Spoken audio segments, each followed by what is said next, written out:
to the Culture Zone.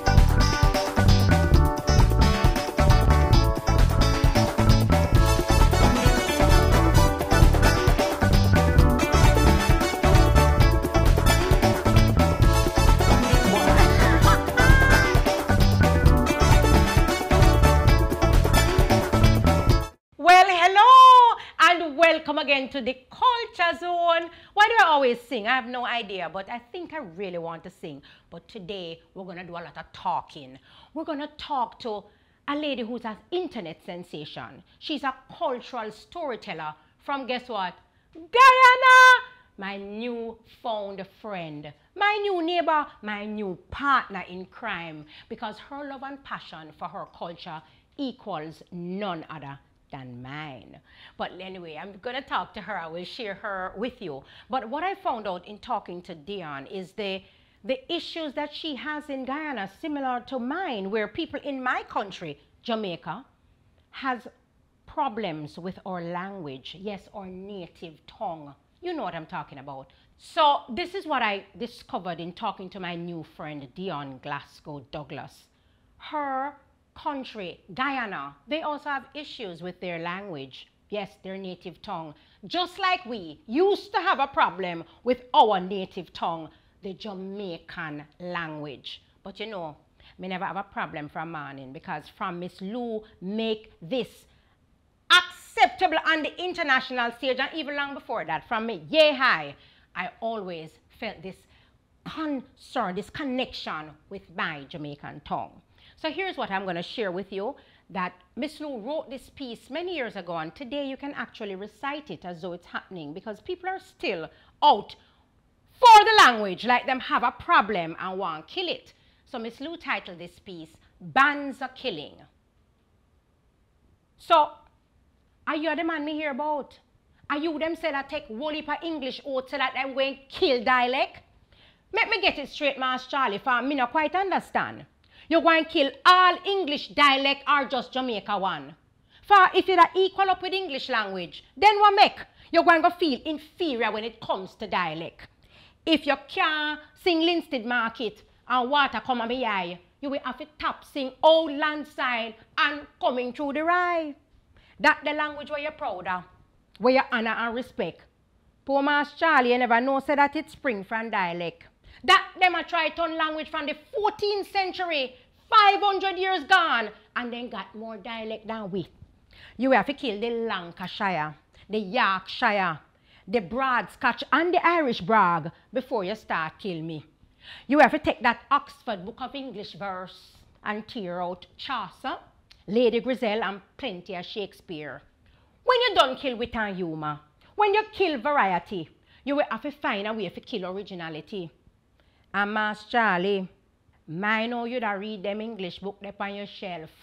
For if you drop a H, you might have to kill yourself. Ay, ay, ay. Oh boy. My Miss Lou was always a woman before her time. I'm going to tell you that before. The pieces that she has written over the years resonate today, and I hold them very dear to my heart. And guess what? Our guest, Dionne Glasgow Douglas, also holds our dear Miss Lou to her heart. But it was so much fun talking with her as she takes me through her journey and how she became a cultural storyteller and another arbiter of her native Guyana and the culture. So let's go talk with Dionne Glasgow Douglas. Well, look at that big smile. Smile, you're on candid camera. Hello, my love. Hello, Miss Dionne. How are you? I am doing great. It is always a pleasure to spend time with people like you. I'm grateful to be here with you this afternoon. Thank you. And you're here in the Culture Zone. I get excited to do that. So my guest today is Miss Dionne Glasgow Douglas, one of the darlings of our culture. Now, when I say our culture, I'm claiming it as our own because she is from a beautiful region in Guyana. And everybody knows I am from Jamaica. But I have discovered a kinship. I've discovered so many similarities just by observing Dionne's work. And I just thought to myself, let me bring her in the Culture Zone, because we are tapping into culture across the borders. Everybody knows Jamaica, we're going to assume. Jamaica has been a brand and we are proud of Jamaica. But when I look across the waters and see my sisters and brothers and realize how intertwined we are, how the cultures are similar, I open my arms wide and I say, bring them in, so we can all just on a united front share to the world the beautiful culture that we have and are privileged to have. So Miss Dionne, your work is phenomenal. Your work is amazing. I want you to talk to my viewers and let them know, in case they have not met the great Dionne Glasgow Douglas, tell them exactly what it is you do as a proud Guyanese right now in terms of exposing your culture to the world. Yes, so I am stepping into the cultural zone, and stepping into the cultural zone means widening the borders. What was happening to me is that every time people talk about Guyana, the only story that they used to hinge any kind of relevance to was the story of Jim Jones and what happened with the cyanide and the Kool-Aid and all of that. And I was really feeling, I was saying to myself, we are more than that story. But then I realized, okay, we might be more than the story, but are we telling our own stories? And I had to say, okay, if the story needs to be told, then you have to step to the fore and start telling the story. But I came from a culture, my mother was a storyteller. My father was a storyteller in their own little way. And I realized that, you know what, we have to tell our stories. And I was actually looking over at Jamaica and I was admiring Louise Bennett from the time she came into we were studying her for literature in school. I remember when we look at Colonization in Reverse and Song of the Banana Man, and I'm saying, this is so beautiful. But what were we doing? We were just putting people down when they speak Creolese. Yes. There was just a shame enshrouded in the language. If you spoke the language, then you are lower class, you don't belong. You have to find yourself sophisticated and get to the place where you're speaking the Queen's English. And I'm gonna pause because just as you're saying that, my audience sat up because they're realizing that it's not just Jamaica who has had issues with embracing our natural tongue, our native language, which by the way, we have now established or is struggling to establish because it's still controversial with regards to if our native tongue, which is the dialect, the patois, is an official language. And I hear you that your people too have struggled with trying to make relevance your natural tongue, the mode of communication which you have had throughout history in your Guyanese world. Here it is, Jamaica had the similarity of trying to put to the fore our language, which is patois. So remind me again, the name of your native tongue or the language that you are so comfortable with to talk amongst your people. What do you call it? We call it Creolese or Guyanese Creole. Creolese, Guyanese Creole. That's what it's called. And this language actually stemmed from the struggles of the formerly enslaved Africans. That's the base of this language. But then it was added to by the Dutch, the English, the East Indians when they came, and even the Amerindians, they've added to the language. And now we have this beautiful language that is spoken by everyone, but rejected when it comes on a national level. What's your name? My name Olive. Olive, you don't speak Creolese? Yes, I do. Which word in Creolese you like? Ayo. You like ayo? Okay, good. Good afternoon, Marcy. You don't start Creolese? Yeah, man, sometimes. What is your favorite word or phrase or so in Creolese? Awidis, ayodis, come here, gosso. Okay. You got a favorite proverb?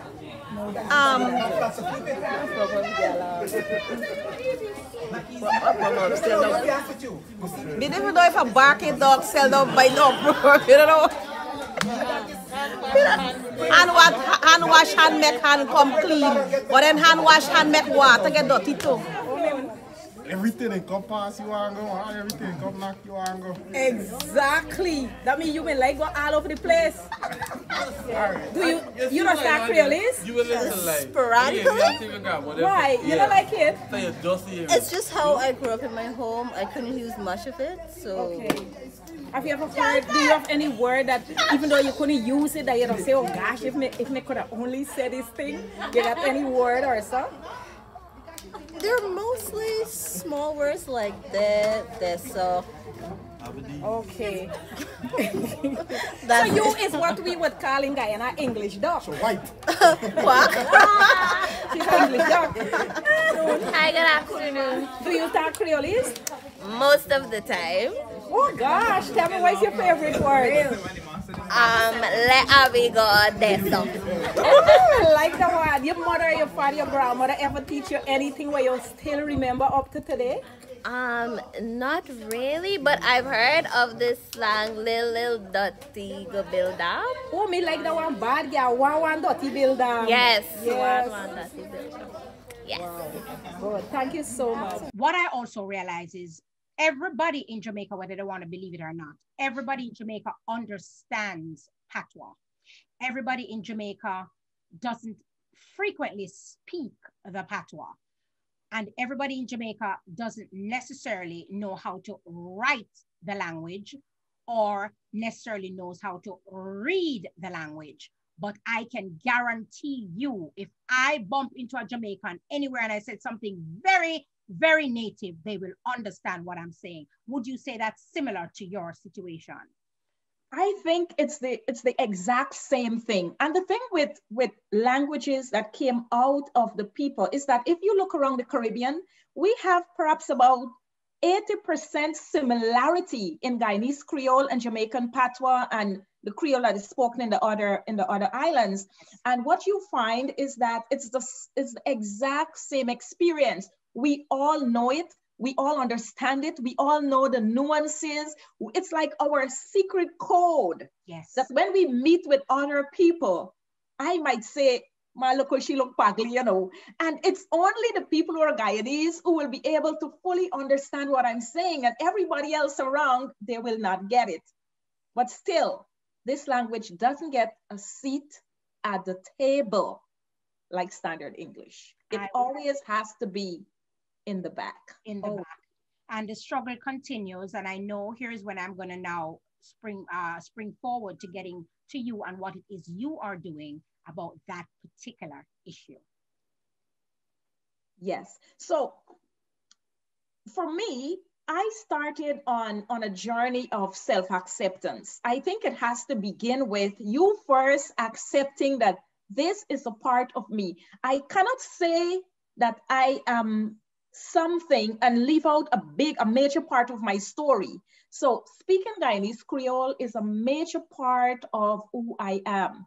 It's the way I express my deepest thoughts. It's the way I express whatever I'm feeling in my heart. There is a way, the musicality of the language, when I say it in Creole, nothing beats it. I don't even think I can say it in standard English and it would have the same vibrancy that Creolese has. So for me to not speak it is to not accept a part of me. And then I have all these stories, all the philosophies from my grandmothers, from all the people that I've grown up with, everything that we've done. And I realized this is who we are.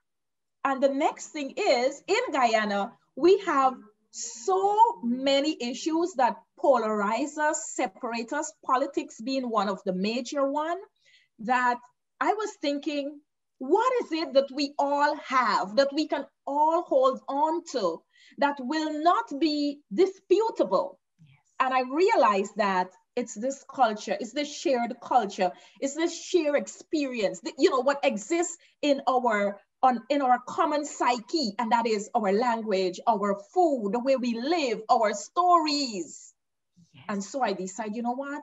This is what I'm going to show. I'm going to say, look, let's embrace this. This is who we are. And it gives all of us a chance to see that we are not as different as we think we are. Morning, welcome to my channel. I'm proper glad you come. Guess what? Today I want to teach you 5 of the most popular proverbs. I telling you, anywhere in Guyana you go, you bound to hear somebody use one of these proverbs. We live for proverbs. There's my philosophy. Yes, and this is our story got melody. So here now, the first one, number 1, the most popular one meeting me here when me been small is one dirty bill down. We believe in though. We believe, say, anything you want in life start with the first step. And once you take the first step, then you go take the second step and then you go walk from there. You can get anything you want. Yes, there's a good philosophy. One dirty bill dam. The next one I want to tell you is this one. Monkey know which limb for jump on. Yes, you ever look at a monkey when he dey in a tree and he trying for swing from limb to limb? You ever notice say the monkey not just go on any limb?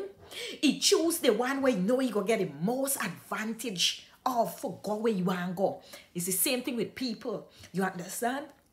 When they see you, they know exactly if they can take their eyes and pass you or not. You understand? That is what we mean when we say monkey know which limb for jump on. And number 3, what I want to tell you is the next one with monkey too. You ever see somebody and they dress up, they look nice, and then they go put on one more thing, and that one more thing just pile the whole look. Like they put on a belt, and the belt look good, but then they want the earring for match the belt, then they put on a chain, then they put on bangle, then they put on nose ring, all kind of thing. Once it reach the stage, you know, we just say, monkey dressy picnic till he spile am. Yes, that is when you dress. You look nice, but you went that one step over and then you overdress. That one there is monkey dressy picnic till he spile am. Number 4 say, not take shame face and shake Kokobe man on. Yes, you see, Kokobe man is the man with a leprosy. So what you don't do is go and shake your hand because you ain't want to tell you, man, look, you got Kokobe. That is when you're afraid to speak up for yourself. And you just do thing. You don't want to do it, you know. But you do it because you not got the power and the ability for tell people, look, this and what me want to do. So when you see that, we just tell you, we give you courage and we say, you know, now take shame face and shake Kokobe man on. And let me tell you the last one. This one, me love it bad. Because if me go for tell you something, that is why we just whisper. Because here we just say, girl, don't talk the story so hard. Because guess what?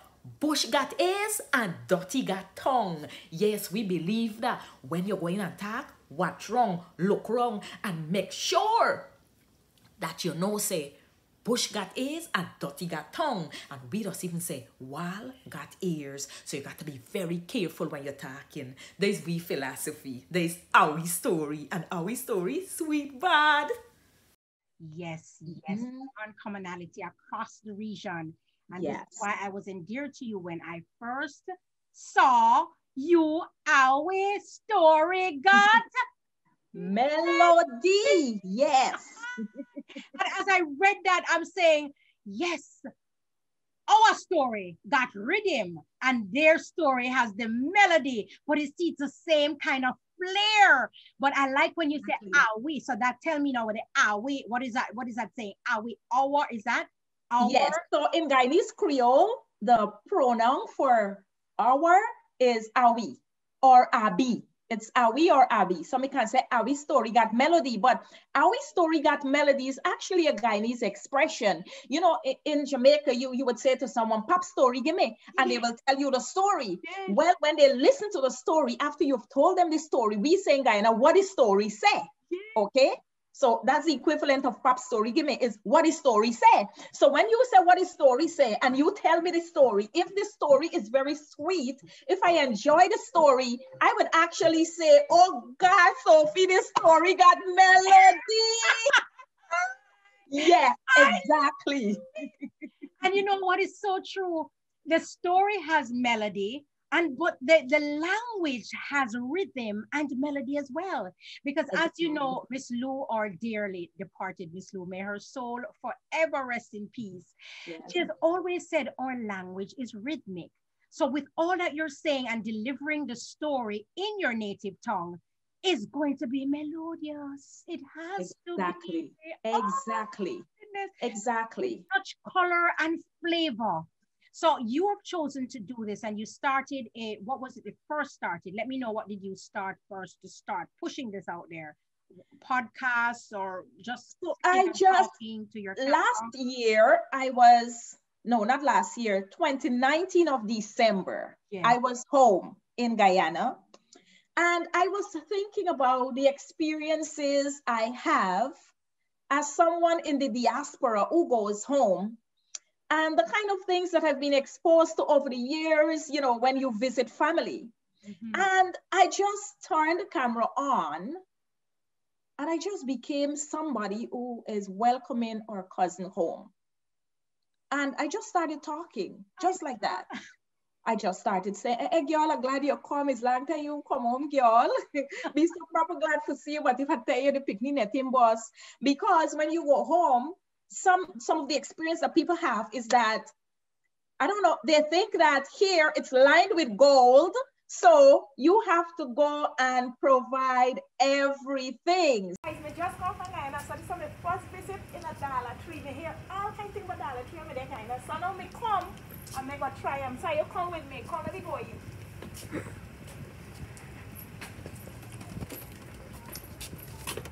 You mean everything is $1? Everything? Wait. Buy? Then bag, this is $1? Oh, jeez, wait. Hey, let me go. This thing got enough thing there, oh my God. Hey, you bucket. Bucket, boy. You know what you think I could do with this bucket? This is $1? No, mama. All right, no bowl. It's $1 they sell it for one of these bowls. You know how much we've got pay for them bowls in Perico Market. This ain't so load. It's like, let me feel it. This is like $1,200. Alright, oh my gosh, this place got nothing, right? Look, ooh, look, you got this family thing here. Look this. You know what you think I could do with this? Look this. So listen to me. Talking to my girl, Dionne Glasgow Douglas, it's more than a soundbite.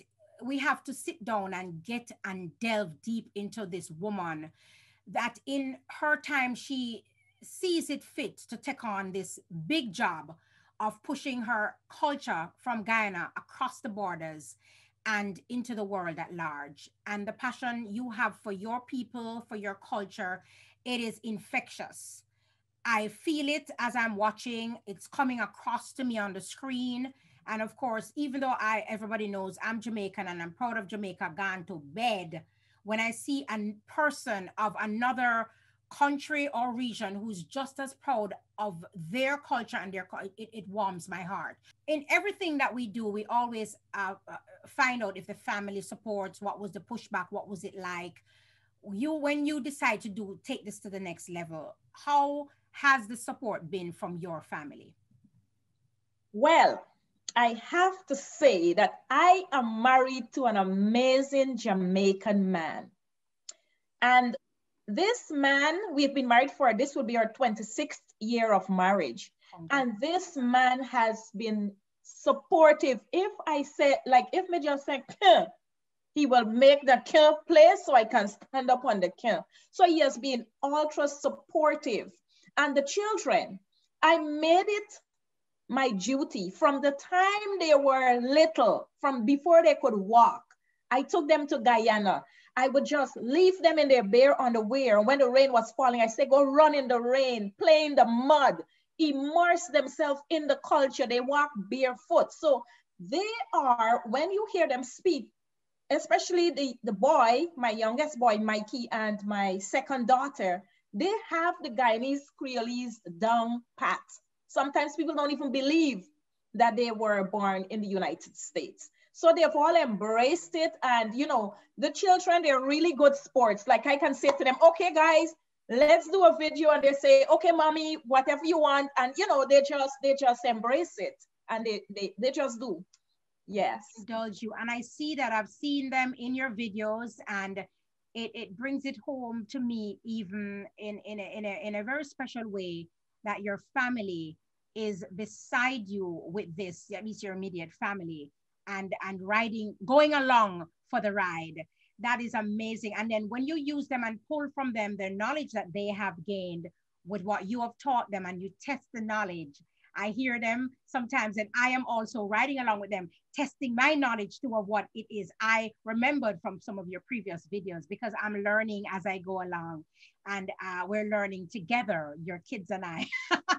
So I'm in the family now, but that is amazing. And again, the thanks is just going to be pouring out from me, because I think what it is, I'm going to live vicariously through you. What you're doing is something I know that it would be just great for me to be doing, but my platform is different, and I am bringing to light the culture of my friends and family across the region and shining a spotlight on it. So I'm doing my work too, but what you're doing authentically is amazing. You sit there, and here's what I want to remember. You were in Guyana you have been in Guyana for most of your life, but you moved to the US, not as a child, but as an adult, correct? Yes, I moved as an adult. So I think that has really, my connection to Guyana is extremely strong. Yes. Like every time there is a holiday, I'm always in Guyana. So I live in the US, but I also live in Guyana on all of my breaks. Yes. From the time it starts, I'm in my country until the time it ends. So I'm really connected to my culture, because you see, when I first came to the United States, I felt a disconnect.